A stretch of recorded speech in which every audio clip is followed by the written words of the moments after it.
हाँ जी, good evening. आज इतना भी टॉपिक करवाऊंगी सारा का सारा इंपॉर्टेंट है। पैट टेक ये क्वेश्चन आएगा ही आएगा, ठीक है, तो ध्यान से समझना। सबसे पहले देखो, oxidation reaction of arrange arrange मतलब बेंजीन। फर्स्ट ऑफ ऑल है कंबशन। आपको कुछ चीज़ की कंबशन आ जाए, कंबशन में हमेशा क्या रिलीज होता है, CO2 प्लस वाटर। चाहे उसने बेंजीन दी है, जो मर्जी दिया है, आपने कुछ नहीं करना। जहाँ आपको दिख जाए कि कंबशन है, कंप्लीट कंबशन है, तो वहाँ पे क्या बनता है, CO2 प्लस वाटर। अगर पार्शियल कंबशन है, अगर उसने मेंशन किया, अगर कुछ नहीं मेंशन किया, तो आपने कंप्लीट कंबशन कंसीडर करनी है, that is the CO2 plus water. ये बैलेंस करके लिखी हुई है, ठीक है। अगर उसने पार्शियल कंबशन दिया, तो पार्शियल कंबशन में क्या बनता है, कार्बन मोनोऑक्साइड प्लस वाटर, ठीक है। सेकेंड ऑक्सीडेशन ऑफ बेंजीन है, अगर बेंजीन की ऑक्सीडेशन करते हो आप वेनेडियम पेंटॉक्साइड में, तो क्या करते हैं, ये रिंग की ओपनिंग कर देते हैं। तो पहले किसकी फॉर्मेशन होती है, मैलिक एसिड की। इस मैलिक एसिड में इसका OH और इसका H बाहर जाते हैं, COO के साथ इनका बॉन्ड बन जाता है, और किसकी फॉर्मेशन होती है, मैलिक अनहाइड्राइड की। क्लियर। नेक्स्ट देखो, oxidation of side chain. Most important reaction that is the Etard reaction. अगर रिएक्शन आती है in presence of chromyl oxychloride CrO2Cl2, this is known as the Etard reagent. तो वो क्या करता है, CH3 को किस में कन्वर्ट करता है, बेंजाल्डिहाइड में। आपने याद रखना है, इटार्ड रिएक्शन का काम क्या है, कोई भी अल्काइन चेन लगी है तो उसको क्या कर देगा, बेंजाल्डिहाइड में कन्वर्ट कर देगा। अगर मान लो आपके पास ऐसे होता CH2CH3, कुछ नहीं करना, क्रोमाइल क्लोराइड डाला तो कुछ नहीं करना, सभी का हटा के बस यहाँ पे CHO ग्रुप लगा दो। जितनी मचाए, उसने 10 कार्बन चेन दी है, आपने कुछ नहीं करना, 10 की 10 कार्बन चेन हटा के सिर्फ यहाँ पे CHO ग्रुप लगा देना, ठीक है, बेंजाल्डिहाइड। नेक्स्ट है using strong oxidising agent. Oxidising agent कौन कौन हो सकते हैं जिनके साथ यही प्रोडक्ट बनेगा, hot KMnO4, concentrated nitric acid, acidified KMnO4, acidified dichromate, dichromate that is the Kr2Cr2O7, potassium dichromate, ठीक है। अगर इनके साथ ऑक्सीडेशन रिएक्शन दी है तो इन्होंने कुछ नहीं करना, जैसे CrO2Cl2 ने क्या करना है, जितनी कार्बन चेन है सभी को हटा के एल्डिहाइड बनाना है। KMnO4 ने क्या करना है, या नाइट्रिक एसिड ने क्या करना है, या K2Cr2O7 ने क्या करना है, जितनी कार्बन चेन लगी है सारी कार्बन चेन को हटा के वहाँ पे क्या बना देना है, एसिड। बस इसमें क्या होना चाहिए, इनके साथ हाइड्रोजन लगा होना चाहिए। अगर एक भी हाइड्रोजन एब्सेंट है, मान लो ये वाली रिएक्शन होती C, इसके साथ दिस, ये बेंजीन के साथ जो कार्बन है ना उसके साथ हाइड्रोजन होना मस्ट है। अगर बेंजीन के साथ जो कार्बन है उसके साथ हाइड्रोजन नहीं है तो वो रिएक्शन पॉसिबल नहीं होगी, वहाँ पे कोई प्रोडक्ट नहीं बनेगा, reaction is not possible. Benzene के ऊपर कार्बन है, कार्बन के साथ हाइड्रोजन है, तो इसने क्या कर देना है, CH3 को किस में कन्वर्ट कर देना है, एसिड में। नेक्स्ट देखो, बेंजीन के साथ कार्बन 2 हाइड्रोजन है, चाहे जितनी मर्जी कार्बन चेन लगी हो, हमने क्या करना है, सभी को हटा के उसका क्या बना देना है, acid plus CO2 plus water आपके साइड प्रोडक्ट जाएंगे, ठीक है। उसी तरह देखो, जैसे ये है ऑर्थोजाइलिन, अगर तो ये दोनों साथ साथ होते फिर तो आपने एक ही स्विच लगाना था। अब ये अलग पोजीशन पे है, ये अलग पोजीशन पे है, तो KMnO4 को इस, देखो बेंजीन रिंग के साथ 2 कार्बन लगे ना, आपने बेंजीन रिंग देखनी है ना, ये तो बेंजीन रिंग के साथ था ही, ये था, तो इसका क्या बना देगा, एसिड बना देगा। अब बेंजीन रिंग के साथ ये कार्बन भी है, ये कार्बन भी है, इसके साथ भी हाइड्रोजन है, इसके साथ भी हाइड्रोजन है, तो इन दोनों का ये क्या बना देगा, acid, that is known as a phthalic acid, ठीक है, क्लियर। नेक्स्ट देखो जी, स्टेप वाइज मैकेनिज्म ऑफ जो हमने इलेक्ट्रोफिलिक सब्स्टिट्यूशन का मैकेनिज्म किया है उसके एविडेंसेस किए हैं। हमने फर्स्ट स्टेप में क्या बनाया था कि हमारे पास कार्बोकेटायन बनता है। सेकंड स्टेप में क्या होता है, जो हमारे पास कार्बोकेटायन बनता है, मतलब जो रेजोनेटिंग स्ट्रक्चर बनता है, उसकी हम फर्स्ट स्टेप में जो इलेक्ट्रोफाइल जनरेट करवाते हैं, वापस इसके साथ रिएक्शन करते हैं, तो हमारे पास प्रोडक्ट बनता है। यही था। अब स्टेप वाइज मैकेनिज्म का एविडेंसेस क्या है, ये बोलते हैं अगर आप हाइड्रोजन वाले को रिप्लेस कर दो ड्यूटेरियम से, ठीक है, तो जो रेट कार्बन हाइड्रोजन का है वही रेट क्या है, कार्बन ड्यूटेरियम का, दोनों का रेट क्या है, सेम है। ड्यूटेरियम हाइड्रोजन से हैवी है तो ये टूटने में टाइम लगता है, ये लाइट है, ये ईजिली टूट जाता है, ठीक है। तो अगर ये ईजिली टूटेगा तो इसका रेट क्या होएगा और इसका रेट क्या होगा, ठीक है। अब मैंने क्या बोला, अगर मैं हाइड्रोजन को रिप्लेस कर दूँ ड्यूटेरियम से तो मेरे को कोई रेट इफेक्ट में कोई फ़र्क नहीं दिखता, जितना रेट इसका आ रहा है उतना रेट इसका आ रहा है। इट मीन्स अगर हम आइसोटोप ले भी रहे हैं तो हमारी रिएक्शन में आइसोटोप का हमें कोई इफेक्ट ऑब्जर्व नहीं होगा। आइसोटोप इफेक्ट ऑब्जर्व ना होने का मतलब क्या है कि इसमें आइसोटोपिक इफेक्ट एब्सेंट है। आइसोटोपिक इफेक्ट हमें एब्सेंट कब मिलेगा, जो हमारा स्लो स्टेप है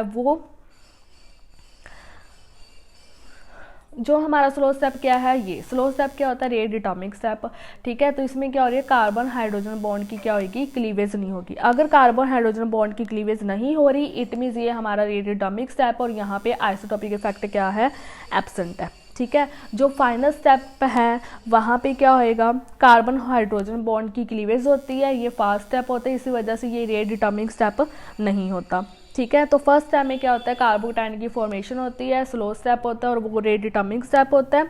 और जो सेकेंड स्टेप है इसमें क्या होता है, कार्बन हाइड्रोजन बॉन्ड की क्लीवेज होती है, जिसकी वजह से ये क्या होता है, फास्ट स्टेप और ये रेट एटॉमिक स्टेप नहीं होता। समझ में आ गया। मैंने सिर्फ सिंपल सा क्वेश्चन है कि इलेक्ट्रोफिलिक सब्स्टिट्यूशन हम बोल रहे हैं कि बेंजीन दे रहा है, तो स्टेप वाइज चल रहा है, पहले उसमें कार्बोकैटायन बन रहा है, फिर उसमें प्रोटॉन अब्स्ट्रैक्ट हो रहा है, फिर जाके हमारे पास फाइनल प्रोडक्ट बन रहा है। हमने सारा यही किया मैकेनिज्म, जो हमने सल्फोनेशन किए, नाइट्रेशन किए, जो भी किए, तो उसके एविडेंसेस किया है। फर्स्ट टाइम हमें बोल दिया कि इलेक्ट्रोफाइनेस के ऊपर अटैक किया तो हमारे पास किसकी फॉर्मेशन होती है, कार्बोकैटायन की, और ये स्टेप क्या होता है आपके पास, स्लो स्टेप होता है, ठीक है। सेकेंड स्टेप में क्या होता है, यहाँ पे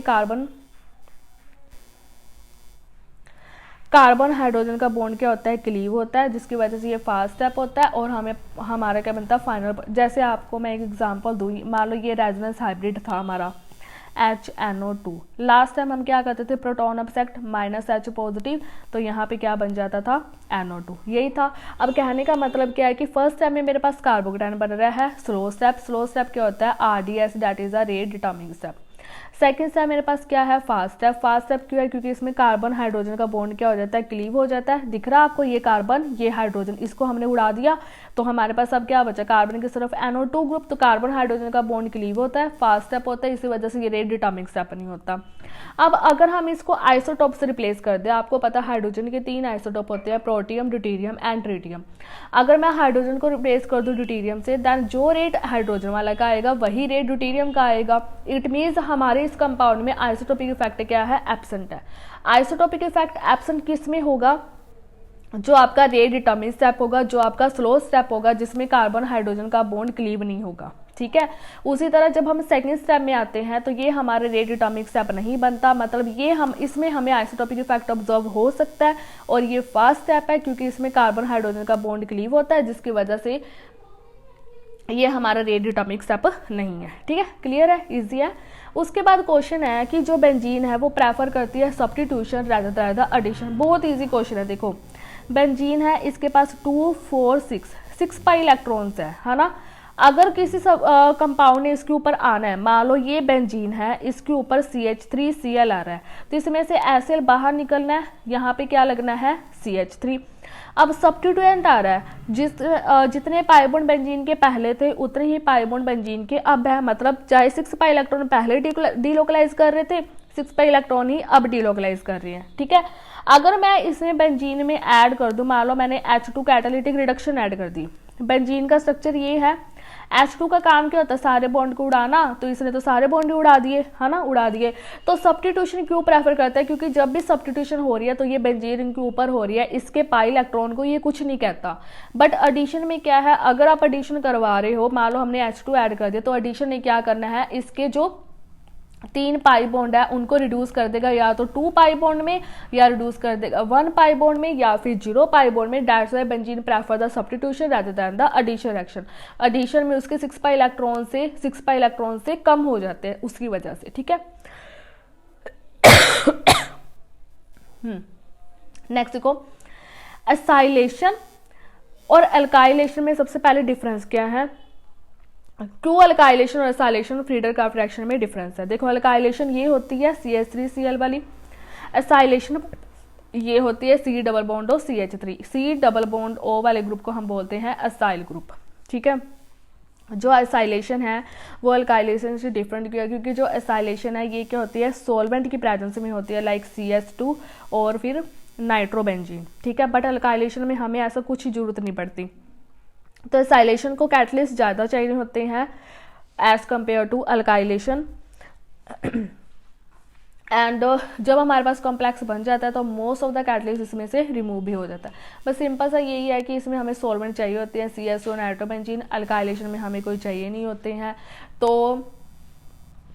असाइलेशन में हमें कैटलिस्ट भी चाहिए, सॉल्वेंट भी चाहिए, बट अल्काइलेशन में हमें ऐसा कुछ चाहिए ही नहीं है, जिसकी वजह से असाइलेशन डिफरेंट है अल्काइलेशन से। ठीक है, अब मेन कम स्टार्ट होते हैं effect of substituent on the di substitution of benzene. जब मैंने चैप्टर स्टार्ट किया था मैंने आपको mono substitutor, di substitutor, tri substitutor करवाए थे। अब पहले तो आपने एक चीज़ ध्यान रख लो, अगर बेंजीन की रिंग के ऊपर इलेक्ट्रॉन डोनेटिंग ग्रुप लगे हैं तो वहाँ पे ऑलवेज ऑर्थो और पैरा प्रोडक्ट बनेगा। ठीक है, अगर बेंजीन रिंग के ऊपर इलेक्ट्रॉन विथड्रॉइंग ग्रुप लगे हैं तो वहाँ पे हमेशा मेटा ग्रुप बनेगा। बेंजीन के ऊपर अगर CH3 लगा है, CH2 CH3 लगे हैं, ये आपने याद रखना है। बेंजीन के ऊपर क्लोरीन लगा है, ब्रोमीन, आयोडीन, OH, OCH3, इन सभी ने क्या बनाना है, ऑर्थो प्लस पैरा प्रोडक्ट। ठीक है, जो इलेक्ट्रॉन विथड्रॉइंग है like NO2, cyanide, carboxylic acid, sulphonic, hydrogen sulphate, aldehyde,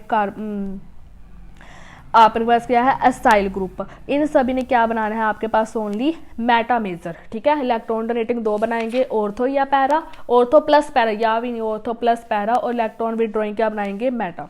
अगर मान लो ये एग्जांपल मैं लिखूंगी, ये CH3 है, इसके अंदर मैंने क्या डाला, HNO3 in presence of sulphuric acid, तो आपको दिख रहा है बेंजीन के ऊपर क्या है, CH3 ग्रुप, इलेक्ट्रॉन डोनेटिंग, क्या बन गया, ऑर्थो और पैरा, तो CH3, NO2 बन गया एक ऑर्थो पे, CH3 एक बन गया आपके पास पैरा पे। मेटा भी बनता है, पॉसिबिलिटी तो तीनों प्रोडक्ट की होती है, बट मेजर हमारे पास ऑर्थो पैरा ही आते हैं, मेटा की पॉसिबिलिटी बहुत कम होती है। अगर मैं परसेंटेज की बात करूँ तो इसकी है 53%, इसकी है 44%, इसकी है 3%, तो ये तो निगलेक्ट ही है। अब ध्यान से सुनना, जो मैं बोलूँगी ऑर्थो पैरा में आपने क्या ध्यान रखना है, वैसे तो इलेक्ट्रॉन डोनेटिंग ग्रुप लगे हैं तो वहाँ पे ऑर्थो पैरा दोनों बनेंगे। अगर तो आपके पास यहाँ पे NO2 ग्रुप लगा है, ठीक है, NO2 ग्रुप लगा है यहाँ पे, तो ऑर्थो मेजर होगा, पैरा क्या होगा, माइनर होगा। ठीक है, बाकी सभी केसेस में पैरा मेजर, ऑर्थो क्या होगा, माइनर। सिर्फ आपने ये चीज़ ध्यान में रखनी है। अगर मतलब कि NO2 ग्रुप हमें ऐड करवाते हैं तो वहाँ पे ऑर्थो मेजर होगा, पैरा माइनर होगा, क्योंकि यहाँ पे टेम्परेचर का केस आ जाता है। बाकी सभी केसेस में जो मर्जी लगा हो, para always major, ortho always minor होगा। ठीक है, उसी तरह अगर मैं लिखूँ तो यहाँ पे मान लो मेरे पास क्या है, इलेक्ट्रॉन विथड्रॉइंग है, यहाँ पे अब मैं नाइट्रेशन करवा रही हूँ, तो हमें पता ही है कि इसमें मेटा मेरे पास मेजर है। ठीक है, मेटा इलेक्ट्रॉन विथड्रॉइंग ग्रुप है, तो COH बनेंगे तो तीनों ही, NO2 COH, पैरा पे NO2 COH, मेटा पे NO2। अब मेटा तो मेजर होगा, मेटा कितना बनेगा, 40%, सॉरी मेटा बनेगा अपने पास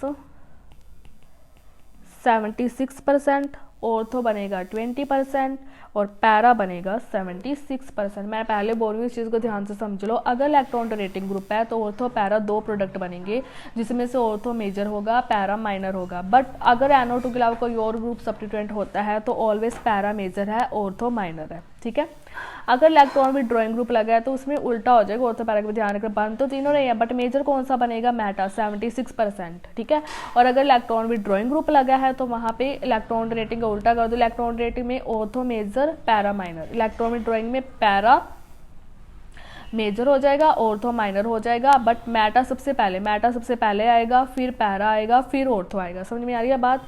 अगर इलेक्ट्रॉन डोनेटिंग है, नाइट्रेशन हो रही है, वैसे इलेक्ट्रॉन डोनेटिंग में ऑलवेज पैरा मेजर है, ऑर्थो माइनर है। बनाने आपने दोनों ही प्रोडक्ट आ गए, उसने मेजर माइनर पूछा है देन बताना, अदरवाइज बताने की जरूरत नहीं है। ठीक है, तो अगर नाइट्रेशन हो रही है तो ऑर्थो मेजर, पैरा माइनर। अगर इलेक्ट्रॉन में ड्रॉइंग ग्रुप लगा है तो सबसे पहले तो हमारे पास क्या आएगा, देखो इलेक्ट्रॉन डोनेटिंग विथ NO2, तो सबसे पहले ऑर्थो, फिर पैरा, फिर मेटा। ठीक है, electron withdrawing with NO2, then पहले मेटा, फिर पैरा, फिर ऑर्थो। अगर उसके अलावा NO2 के अलावा कोई भी ग्रुप सब्स्टिट्यूएंट होगा तो वहाँ पे ऑलवेज पैरा मेजर होगा, और इलेक्ट्रॉन विद ड्रॉइंग में तो हमें पता ही ऑलवेज मेटा मेजर होगा, पैरा ऑर्थो की हमने बात ही नहीं करनी। ठीक है, चलो जी, ये हमें समझ में आ गया। अब सबसे पहले बात करते हैं ortho para directing group with plus I effect. हमें पता है जो इलेक्ट्रॉन डोनेटिंग ग्रुप होते हैं उनका क्या होता है, प्लस आई इफेक्ट, जो इलेक्ट्रॉन विथड्रॉइंग होते हैं उनका क्या होता है, माइनस आई इफेक्ट। तो सबसे पहले बात करते हैं टोलिन की। इलेक्ट्रॉन डोनेटिंग ग्रुप ने क्या बनाना है, इंटरमीडिएट कार्बोकेटायन। इलेक्ट्रॉन विथड्रॉइंग ने क्या बनाना है, वो आगे देखते हैं क्या बनाएगा ये। ठीक है, पहले बात करते हैं टोलिन की। सबसे पहले मैं सब्स्टिट्यूशन मैं बताऊंगी कि क्यों ऑर्थो पैरा मेजर है इलेक्ट्रॉन डोनेटिंग में, मेटा माइनर है, ठीक है। पहले हम बात करते हैं ऑर्थो सब्स्टिट्यूशन की। मैंने एरो नहीं लगाया ताकि आप कंफ्यूज ना हो, ठीक है। सबसे पहले मैंने क्या लिया, टोलिन। यहाँ पे मेरे पास कोई भी इलेक्ट्रोफाइल अटैक कर रहा है, ठीक है। इस इलेक्ट्रोफाइल में अटैक करना है इस पोजीशन पे, पहले ऑर्थो सब्स्टिट्यूशन करवा रहे हो ना, ऑर्थो सब्स्टिट्यूशन करवा रहे हो, बॉन्ड हमारा गया, इसकी पोजीशन किसने ले ली, इलेक्ट्रोफाइल ने, तो इसके ऊपर यहाँ पे क्या आ गया, पॉजिटिव, क्योंकि ये पोजीशन अपनी खाली करके जा रहा है, यही बना। अब जी, अब बस नहीं करना, बॉन्ड ही घुमाने हैं। अब इसके ऊपर पॉजिटिव चार्ज है, इसको दिख रहा है, ये यहाँ पे आएगा, ये बॉन्ड खाली, यहाँ पे आ गया पॉजिटिव चार्ज, ठीक है। नेक्स्ट इसको ये दिख रहा है, ये इधर आएगा, इधर आ गया positive charge, first second third. अगर मैं बात करूँ ऑर्थो सब्स्टिट्यूशन में, out of first second and the third, तो मेरे पास क्या है, इंडक्टिव फैक्ट क्या है, प्लस आई फैक्ट, मतलब स्टेबिलिटी ऑफ कार्बोकेटायंस। तो यहाँ पे अगर हम देखें, इधर देखें, यहाँ पे बन रहा है 2 डिग्री कार्बोकेटायन, यहाँ पे बन रहा है 3 डिग्री कार्बोकेटायन। तो 3 degree carbocation is more stable then 2 degree carbocation, मतलब ये फर्स्ट स्ट्रक्चर हमारा ऑर्थो सब्स्टिट्यूशन में सबसे ज़्यादा क्या है, स्टेबल है, ठीक है। अब हम बात करते हैं पैरा की। पैरा पे अटैक होना, इधर करवाओ। सबसे पहले देखो क्या करना है हमने पैरा में, मैंने पैरा का अटैक करवाना है इधर, मैंने इस बॉन्ड को रिमूव किया, यहाँ पे क्या लगाया मैंने, इलेक्ट्रोफाइल, ये बॉन्ड आ गया इधर, इसके ऊपर इसकी पोजीशन खाली, तो यहाँ पे क्या आ गया, पॉजिटिव चार्ज, ठीक है। अब नेक्स्ट में बॉन्ड को घुमाना है, ये जाएगा इधर, यहाँ पे क्या आ गया, पॉजिटिव चार्ज, ये आएगा इधर, यहाँ पे क्या आ गया, पॉजिटिव चार्ज। तो अगर मैं पैरा वाला कंपेयर करूँ, fourth, fifth and six structure, तो यहाँ पे तो बन रही है 2 डिग्री कार्बोकेटायन, इसमें बन रहा है 3 डिग्री कार्बोकेटायन, तो 3 degree is more stable then 2 degree. तो मेरे पास पैरा वाले में भी कौन सा स्ट्रक्चर स्टेबल आ रहा है, ये वाला, क्योंकि यहाँ पे क्या आ रहा है, 3 डिग्री कार्बोकेटायन, ठीक है। अब बात करते हैं मेटा की। मेटा पे अटैक होना इधर, चलो इस बॉन्ड को उड़ाओ, यहाँ पे दिस, ये खाली हुई पोजीशन, यहाँ पे क्या आ गया, पॉजिटिव चार्ज, ये बॉन्ड आएगा इधर, यहाँ पे क्या आ गया, पॉजिटिव चार्ज, ये बॉन्ड आएगा इधर, यहाँ पे क्या आ गया, पॉजिटिव चार्ज। अगर आप देखो तो इसमें सारे क्या बन रहे हैं, 2 डिग्री कार्बोटाइन, 3 डिग्री कार्बोटाइन, कहीं आपको दिख रहा है, कहीं यहाँ पे पॉजिटिव चार्ज आया है। तो अगर मैं इसकी बात करूँ तो इसमें हमें एज इट इज़ कोई स्टेबल स्ट्रक्चर नहीं मिल रहा है ना, दैट्स वाई है तीनों के structure, but ortho and para में 3 डिग्री कार्बोकेटायन बन रहा है जो कि ज़्यादा स्टेबल है, मेटा में 2 डिग्री कार्बोकेटायन बन रहा है जो कि कम स्टेबल है, that's why electron donating group is ortho para directing as compare to meta. ये बात समझ में आ गई। चलो जी, अब करते हैं next group, that is ortho para directing, जिसके पास क्या है, -I and the plus M effect, ठीक है, -I and the plus M effect. Plus M effect क्या होते हैं, रेजोनेंस, जिसके ऊपर रेजोनेंस होती है उसे हम बोलते हैं प्लस M। अगर जिसका ये इंडक्टिव फैक्ट रेजोनेंस का उल्टा होता है, अगर इसका प्लस R इफेक्ट है तो मतलब इसका I इफेक्ट क्या होएगा, माइनस, ठीक है। एग्जाम्पल है इसमें NH2OH, NHR, ये याद रखनी है, NR2OR। स्ट्रक्चर बहुत ईजी है, पेपर में क्वेश्चन आना ही आना, तो भाई अपना अच्छे से कब पढ़ लेना। तो बात करते हैं पहले एनालिन की। स्ट्रक्चर सेम वैसे है जैसे हमने ऊपर किए हैं। पहले ऑर्थो सब्स्टिट्यूशन इलेक्ट्रोफाइल का अटैक करवाना है, तो भाई ये बॉन्ड उड़ाएंगे, HA, इधर क्या आ गया, पॉजिटिव चार्ज, ठीक है। हाँ जी, अब नेक्स्ट स्ट्रक्चर में क्या होएगा, ये बॉन्ड इधर आ गया पॉजिटिव चार्ज, इसको इधर दिख रहा है, इधर आ गया अपने पास पॉजिटिव चार्ज, ठीक है, इधर आ गया पॉजिटिव चार्ज, ठीक है। इतना हो गया, अपना थर्ड नंबर स्ट्रक्चर बन गया। देन उसके बाद क्या हो रहा है हमारे पास, ये वाला जो बॉन्ड है ये आ रहा है इधर, ये वाला बॉन्ड आ गया इधर, और नाइट्रोजन के ऊपर क्या आ गया, पॉजिटिव चार्ज। तो मेरे पास बन रहे हैं फर्स्ट, सेकंड, थर्ड और फोर्थ। आपको पता नाइट्रोजन ज़्यादा इलेक्ट्रोनेगेटिव है, वो अपने ऊपर पॉजिटिव चार्ज को क्यों ही एग्जिस्ट करवाएगा, है ना, क्यों ही एग्जिस्ट करवाएगा। तो अगर मैं बात करूँ out of first, second, third and fourth, ये 4 स्ट्रक्चर है अपने पास। तो अगर मैं बात करूँ इन चारों स्ट्रक्चर में, तो चारों स्ट्रक्चर में मेरे पास जो फोर्थ वाला स्ट्रक्चर है ये क्या है, स्टेबल स्ट्रक्चर है। ये क्या है, स्टेबल स्ट्रक्चर, क्योंकि ये अपनी ऑक्टेट क्या करवा रहा है, कंप्लीट कर रहा है। जिसकी ऑक्टेट कंप्लीट होती है वो कंपाउंड क्या होता है, स्टेबल होता है, ठीक है। अब आओ पैरा पे। पैरा पे हमने अटैक करवाना है इधर, HA, ये गया, इसके ऊपर क्या आ गया, यहाँ पे खा लीजिएगा, इधर आ गया पॉजिटिव चार्ज। अब ये बॉन्ड इधर आएगा, यहाँ पे क्या आया, पॉजिटिव चार्ज, ये बॉन्ड इधर घूमेगा, इधर आया पॉजिटिव चार्ज। उसके बाद क्या आएगा, ये वाला बॉन्ड इधर आएगा, तो NH2 के ऊपर क्या आएगा, positive charge. First, second, third and fourth. अब हमारे पास अगर मैं यहाँ से पूछूँ तो यहाँ भी क्या है, फोर्थ स्ट्रक्चर स्टेबल है, क्योंकि इसकी ऑक्टेट क्या आपके पास कंप्लीट है, ठीक है। नेक्स्ट बात करते हैं मेटा की। मेटा पे ग्रुप कहाँ पे आना है, इधर, ठीक है। ये बॉन्ड गया इधर, आया पॉजिटिव चार्ज, इस बॉन्ड को ये दिख रहा है ना, ये आएगा इधर, इधर आ गया पॉजिटिव चार्ज, ये वाला बॉन्ड घूमेगा इधर, यहाँ पे आ गया पॉजिटिव चार्ज। अब मेटल तो आपको साफ ही क्लियर है, अगर देखो NH2 है ये भी इलेक्ट्रॉन डोनेटिंग है, क्या ऑर्थो पैरा डायरेक्टिंग है, बट इसमें लोन पेयर आ गया तो इसका प्लस R इफेक्ट आ गया, that is the resonance effect आ गया, ठीक है। ऑर्थो पैरा में 4 स्ट्रक्चर हैं, इसमें 3 स्ट्रक्चर है, ये तो वैसे ही गया। अब ऑर्थो पैरा में 4 स्ट्रक्चर हैं, चारों में से ये वाला स्ट्रक्चर ज़्यादा स्टेबल है क्योंकि यहाँ पे क्या है, ऑक्टेट क्या है, कंप्लीट है, ठीक है। आगे समझ में। नेक्स्ट चलो, अब इलेक्ट्रॉन विड्रॉइंग जिसका क्या है -I एज वेल एज क्या है -R इफेक्ट है, ठीक है। यहाँ पे ना +I करो, फिर आप कंफ्यूज हो जाओगे, इधर +I, ठीक है, +I एंड +M।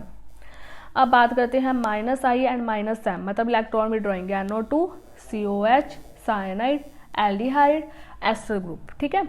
मैंने एग्जांपल लिया नाइट्रोबेंजीन की, आप जो मर्जी ले लो, आपकी मर्जी है। पहले हम बात करते हैं ऑर्थो की, सब्स्टिट्यूशन भी करवाएंगे। वैसे देखो स्ट्रक्चर तो सेम ही है, बस ऐसे बार बार बोलने वाली बात है।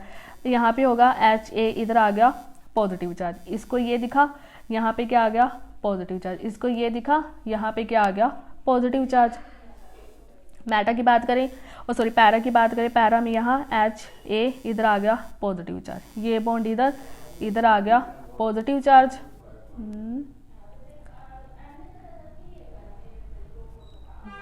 इसे ना मैंने चार्ज गलत लगा दिया ना, ये इधर आएगा तो इधर आएगा पॉजिटिव चार्ज, इधर, ठीक है।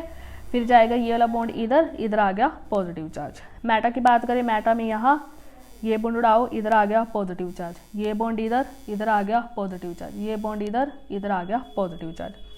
अब हम बात करें भाई ऑर्थो में कितने बन रहे हैं, first second third, 3 resonating structure. Para में कितने बन रहे हैं, 1 2 3, 3 रेजोनेटिंग स्ट्रक्चर। मेटा में भी कितने बन रहे हैं, 1 2 3, 3 रेजोनेटिंग स्ट्रक्चर।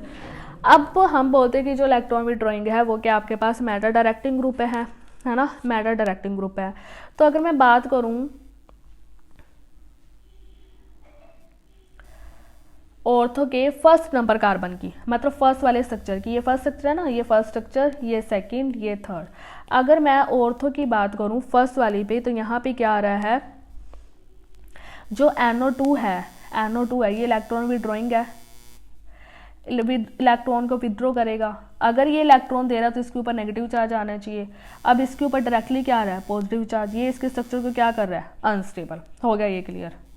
अब इसमें बात करो, अगर हम देखें तो यहाँ पे देखो 2 पॉजिटिव चार्ज लग रहे हैं अपने को, सॉरी यही है ना, मैंने वो इधर कर दिया था ना,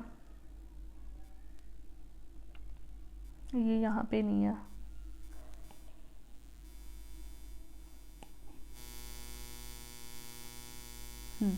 ये इधर आएगा, फिर इधर ये वाला पॉजिटिव चार्ज है ना। अगर हम इसका बात करें सेकंड नंबर स्ट्रक्चर, तो इसमें क्या आ रहा है, नाइट्रोजन इलेक्ट्रॉन विड्रॉइंग है, इलेक्ट्रॉन को विड्रॉ करेगा, इसके ऊपर नेगेटिव चार्ज आना चाहिए, आ क्या रहा है पॉजिटिव चार्ज, तो ये भी इसके स्ट्रक्चर को क्या कर रहा है, अनस्टेबल। अगर मैं मेटा की बात करूँ तो मेटा में ये स्ट्रक्चर देखो, ये स्ट्रक्चर देखो, ये स्ट्रक्चर देखो, किसी के ऊपर भी यहाँ पे पॉजिटिव चार्ज नहीं आ रहा, जो तो पॉजिटिव ना होने की वजह से इसके स्ट्रक्चर को क्या कर रहे हैं, स्टेबल कर रहे हैं। डैट्स वाई जो इलेक्ट्रॉन विड्रॉइंग ग्रुप होते हैं वो क्या होते हैं, मेटा डायरेक्टिंग, उसमें मेटा मेजर होता है। और इलेक्ट्रॉन डोनेटिंग ग्रुप में हमारे पास क्या होते हैं, ऑर्थो प्लस पैरा बनते हैं। जब तक उसने मेजर माइनर नहीं लिखा तो आपने दोनों ही बनाने हैं। अगर मान लो आप बाई चांस आपको मेजर माइनर नहीं पता चलता तो छोड़ देना, लिखना मत, बस गलत मत करना। बट जब ये ध्यान रखना, जब भी इलेक्ट्रॉन डोनेटिंग दे दी उसने आपने ऑर्थो भी बनाना है, आपने पैरा भी बनाना है। जब उसने इलेक्ट्रॉन विड्रॉइंग दे दी तो आपने सिर्फ क्या बनाना है, ओनली मेटा। और NO2 का केस स्पेशली ध्यान रखना, इसके बेस पे क्वेश्चंस आते हैं जो मैंने बताया आपको, ठीक है। तो आज इतना ही है, बाकी कल करेंगे।